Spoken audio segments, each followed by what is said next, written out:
اعوذ باللہ من الشیطان الرجیم بسم اللہ الرحمن الرحیم۔ آئیے دوستوں، میں آج آپ کو قوم سمود کے بارے میں بتاؤں گا۔ قوم سمود کی خدا عز و جل کے حکم کی خلاف ورزی اور ان پر عذاب کا نازل ہونا۔ ابی عبیدہ نے امام جعفر صادق علیہ السلام سے روایت کی ہے کہ آپ نے فرمایا، ہم نے حضرت علی بن طالب علیہ السلام کی کتاب میں دیکھا کہ اکا کی ایک قوم جو سم اور شمود خاندان سے تعلق رکھتی تھی،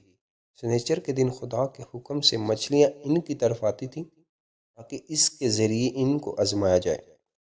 مچھلیاں پانی کی سطح پر آئیں بلکہ نہر کے ذریعے ان کے دروازوں تک بہہ کر آ جاتی تھیں، اور وہ قوم مچھلی کا شکار حرام ہونے کے باوجود انہیں پکڑ کر کھا لیتی تھی، اور ان کے علماء انہیں شکار سے منع بھی نہیں کرتے تھے۔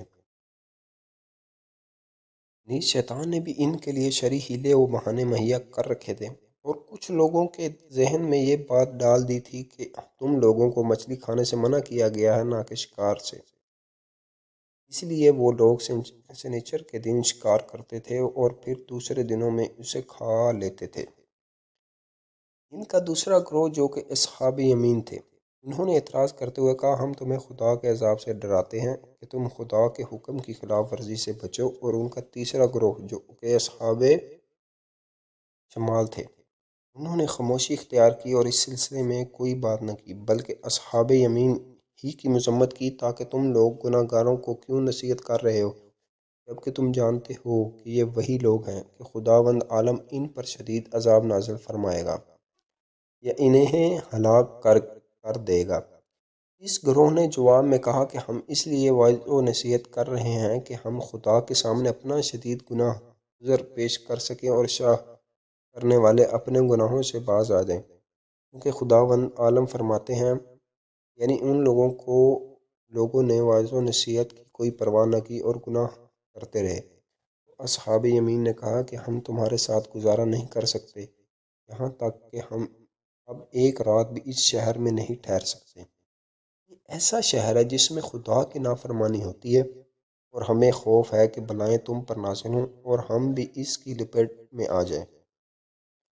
اس کے بعد حضرت علی علیہ السلام نے مزید تحریر فرمایا کہ اس گروہ نے جیسا کہ کہا تھا، خوف اور ڈر کی وجہ سے شہر ترک کر دیا گیا،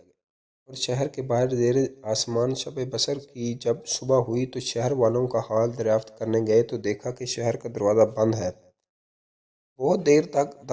دق الباب کرتے رہے مگر کوئی آواز نہ آئی۔ مجبوراً انہوں نے ایک سیڑھی لگائی اور دیوار کے اوپر چڑھے اور اپنے درمیان سے ایک شخص ایک چوٹی پر بھیجا جہاں سے پورا شہر دکھائی دیتا تھا تاکہ ان کے حالات سے آگاہ کرے۔ جب اس نے شہر کی طرف نظر کی تو دیکھا کہ بہت سے دم در بند ہیں جو آپس میں ایک دوسرے سے لڑ رہے ہیں۔ جب یہ شخص اپنے ساتھیوں کے پاس واپس آیا تو پورا ماجرا بیان کیا۔ سب نے مل کر دروازہ توڑا اور شہر میں داخل ہوئے۔ بندروں نے اپنے ساتھیوں اور رشتہ داروں شہریوں کو پہچان لیا، لیکن ان لوگوں نے بندروں میں سے کسی کو بھی نہیں پہچانا اور نہ ہی اپنے رشتہ داروں کو پہچانا۔ جب ان لوگوں نے یہ حالت دیکھی تو کہا، ہم نے تمہیں منع کیا تھا اور گناہوں کے عذاب سے بھی ڈرایا تھا۔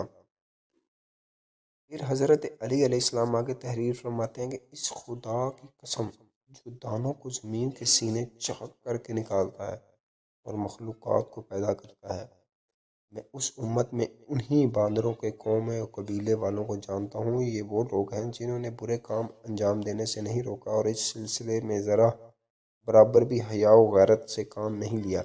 بلکہ جن اچھے کاموں کا انہیں حکم دیا گیا تھا انہیں ترک کر دیا، اور نتیجے میں ان کے درمیان اختلافات پیدا ہو گیا۔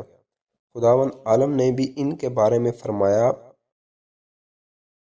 ظالم و ستمگر افراد خدا کی رحمت سے دور ہیں۔ اور اسی طرح خدا نے بنی اسرائیل کے متعلق بھی فرمایا، نزول عذاب کے وقت ہم نے ان لوگوں کو بچا لیا جو ان کو برائیوں سے منع کرتے تھے، اور جن لوگوں نے فسق و فجور کیا انہیں ان کے گناہوں کی وجہ سے سخت ترین عذاب کی گرفت میں لے لیا۔